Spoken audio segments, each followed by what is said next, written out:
सुप्रभात बच्चों। कक्षा चौथी, विषय हिंदी, उप विषय पाठ 6 पोंगल। पुस्तक का नाम नई गुलमोहर हिंदी पाठ्य पुस्तक। व्याख्यान 3।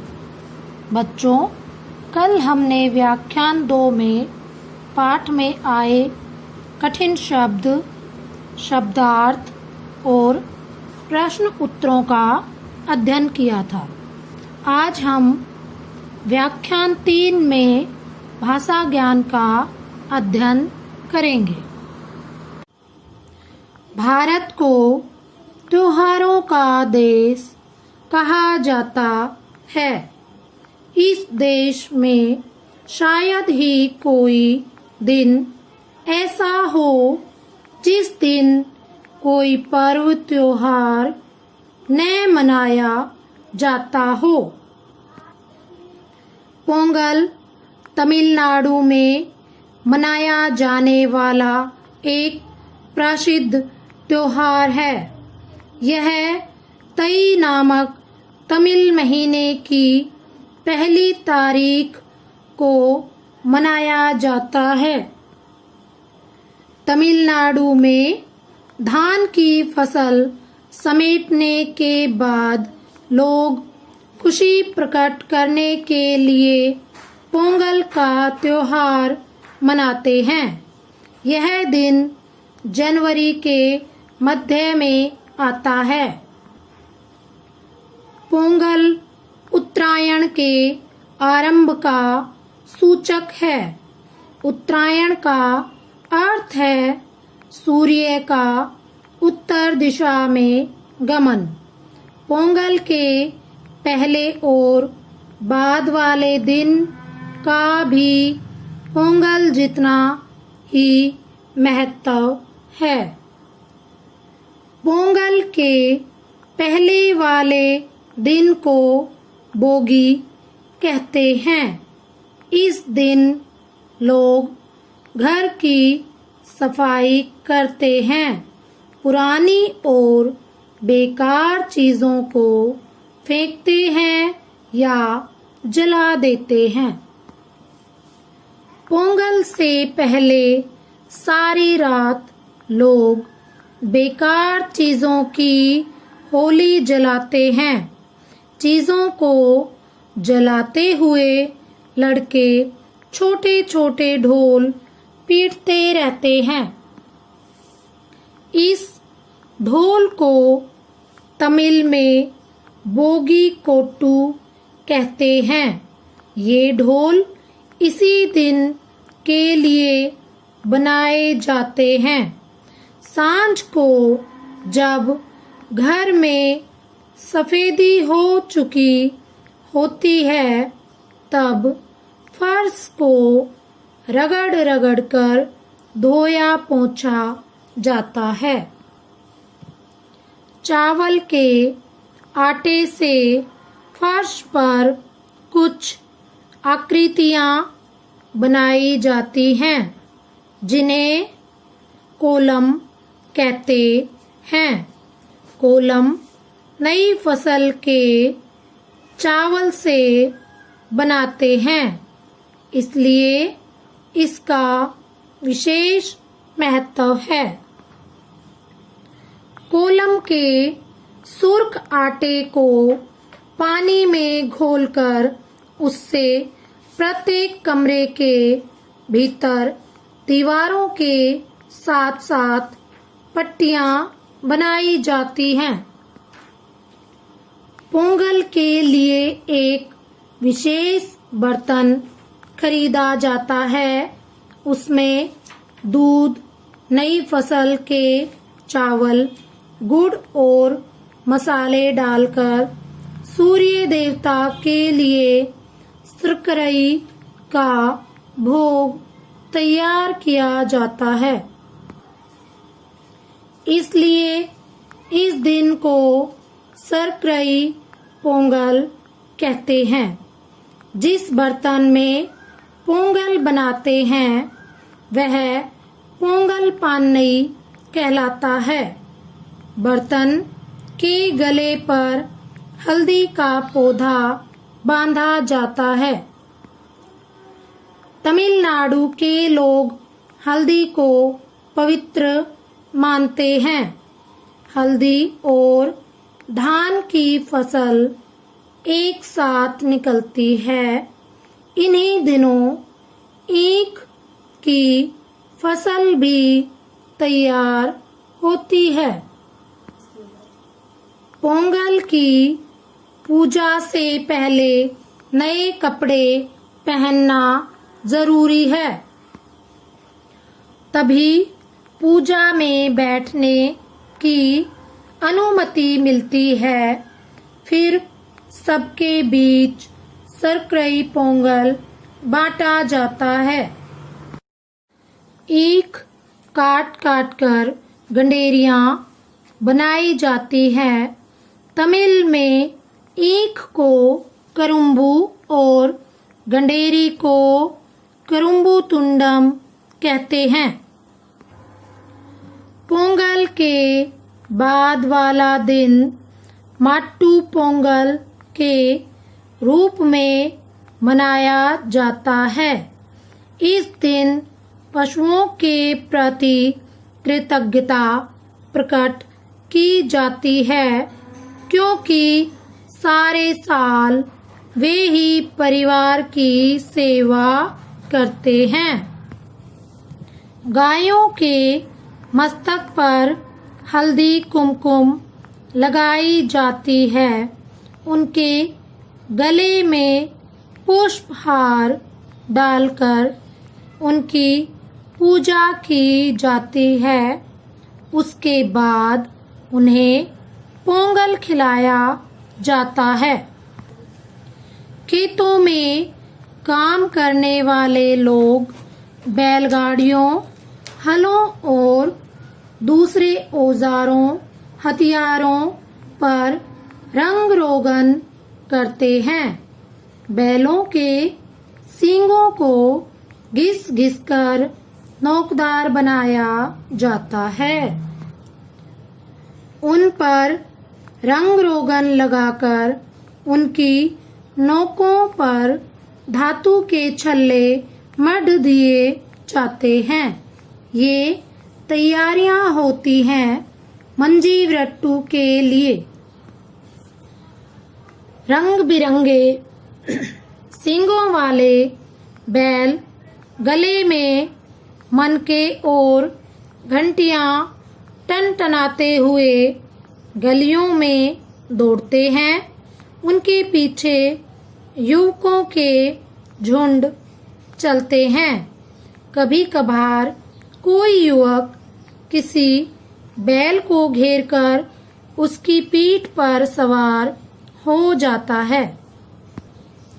कुछ फासले तक उसे दौड़ाने के बाद वह बैल के गले में बंधी रुपयों की थैली उतार लेता है। रुपये उसी युवक के हो जाते हैं। पर सब बैल इतनी आसानी से काबू में नहीं आते। कुछ बैल तो बड़े उग्र होते हैं। अगर कोई उनके निकट जाकर उनकी सवारी करने की कोशिश करता है या उनके गले में पड़े फूलों के हार या रुपयों की थैली उतारना चाहता है तो वे भड़क उठते हैं। फिर भी कई लोग अकेले ही या मिलजुल कर बैलों से टक्कर लेते हैं। बहुत ही रोमांचक दृश्य देखने को मिलता है। सायंकाल ग्राम देवी के मंदिर परिसर में महिलाएं पूजा करने आती हैं। इसके बाद शुरू होती है बैलगाड़ियों की मनोरंजक दौड़, जिसमें सभी आयु वर्ग के लोग उत्साहपूर्वक शामिल होते हैं। भाषा ज्ञान। नंबर 1, धक्का, बच्चा, मिट्टी, दिल्ली आदि।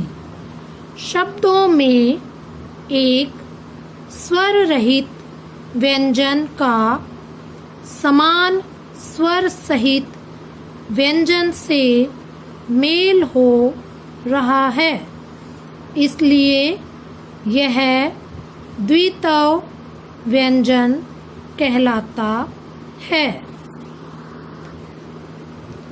जैसे कक, चच, टट, लल आदि। तो बच्चों ध्यान से देखो, यहाँ पर एक स्वर रहित व्यंजन है और दूसरा स्वर सहित व्यंजन है। सहित का अर्थ है स्वर के साथ मिला हुआ, और रहित अर्थात अभाव में। यहाँ पर जो व्यंजन है इसके साथ स्वर नहीं मिला हुआ है। यहाँ पर इस व्यंजन में स्वर मिला हुआ है, इसलिए यह स्वर रहित व्यंजन है और यह स्वर सहित व्यंजन है, इसलिए इन्हें द्वित्व व्यंजन कहते हैं। निम्न, प्यारी, प्यारा, स्वाद आदि शब्दों में एक स्वर रहित व्यंजन का समान स्वर युक्त व्यंजन से मेल हो रहा है, इसलिए यह संयुक्त व्यंजन कहलाता है। जैसे न, क्या, प्य, स्व आदि। यहाँ पर एक स्वर रहित व्यंजन है और यहाँ स्वर युक्त व्यंजन है, इसलिए इन्हें संयुक्त व्यंजन कहते हैं। अब आप पाठ में से छांटकर लिखिए। क, द्वित्व व्यंजन, कोट्टू, छल्ले, रट्टू। ख, संयुक्त व्यंजन, त्योहार, पुष्प, उत्साह। एक बार पुनः दोहराते हैं। क, द्वित्व व्यंजन, कोट्टू, छल्ले, रट्टू। ख, संयुक्त व्यंजन, त्योहार, पुष्प, उत्साह। नंबर 2, दिए गए शब्दों का वाक्यों में प्रयोग कीजिए। क, धान। वाक्य है, धान एक फसल होती है। ख, उत्तरायण। वाक्य है, पोंगल उत्तरायण के आरंभ का सूचक है। ग, ईख। पोंगल के दिनों में ईख की खेती तैयार होती है। घ, बैल। वाक्य है, बैल से खेत जोते जाते हैं। नंबर 3, रिक्त स्थानों में की का सही प्रयोग कीजिए। क, पोंगल से पहले सारी रात लोग बेकार चीजों की होली जलाते हैं। यहाँ पर की आया है। ख तभी पूजा में बैठने की अनुमति मिलती है। यहाँ पर की का प्रयोग हुआ है। ग सांझ होती है कि स्त्रियां पूजा करने आ जाती हैं। यहाँ पर कि का प्रयोग हुआ है। घ कुछ बैल भड़क उठते हैं इसलिए कि वे उग्र होते हैं। यहाँ पर कि का प्रयोग हुआ है। शब्द पहेली में से 6 त्योहारों के नाम ढूंढकर सही चित्र के नीचे लिखिए। यहाँ पर शब्द पहेली में त्योहारों के नाम दिए गए हैं। हमें उनके नाम सही चित्र के नीचे सही त्योहार का नाम लिखना है। यहाँ पर यह चित्र दशहरा त्योहार का दिया गया है। यह चित्र रक्षाबंधन के त्योहार का है। यह चित्र होली के त्योहार का है। यह चित्र दीपावली के त्योहार का है। यह चित्र ईद के त्योहार का है और यह चित्र क्रिसमस के त्योहार का है। बच्चों, आज व्याख्यान 3 का आपका गृह कार्य है। नंबर 1, पाठ में से छांटकर लिखिए। क द्वित्व व्यंजन। आपको 3 द्वित्व व्यंजन लिखने हैं। ख संयुक्त व्यंजन। यहाँ आपको पाठ में से छांटकर 3 संयुक्त व्यंजन लिखने हैं। नंबर 2, दिए गए शब्दों का वाक्य में प्रयोग कीजिए। यहाँ पर आपको शब्द दिए गए हैं गाय, पोंगल, धान। इनका आपको वाक्य में प्रयोग करना है। नंबर 3, किन्हीं 4 त्योहारों के नाम लिखो। यहाँ पर आपको 4 त्योहारों के नाम लिखने हैं। बच्चों, व्याख्यान 2 में दिए गए गृह कार्य का हल जानते हैं। उम्मीद है आप सभी ने व्याख्यान 2 का गृह कार्य कर लिया होगा। कठिन शब्द। नंबर 1, त्योहार। नंबर 2, आकृतियाँ।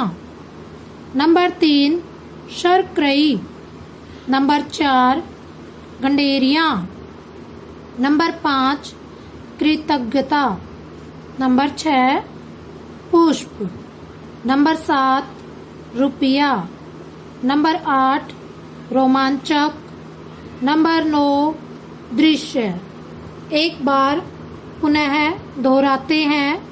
नंबर 1, त्योहार। नंबर 2, आकृतियाँ। नंबर 3, शर्करई। नंबर 4, गंडेरियाँ। नंबर 5, कृतज्ञता। नंबर 6, पुष्प। नंबर 7, रुपया। नंबर 8, रोमांचक। नंबर 9, दृश्य। शब्द अर्थ। नंबर 1, धान। इसका अर्थ है चावल का छिलका सहित रूप। नंबर 2, सूचक। इसका अर्थ है सूचना देने वाला। नंबर 3, आकृतियाँ। इसका अर्थ है बनावट। नंबर 4, सफेदी। इसका अर्थ है रंग रोगन या पुताई।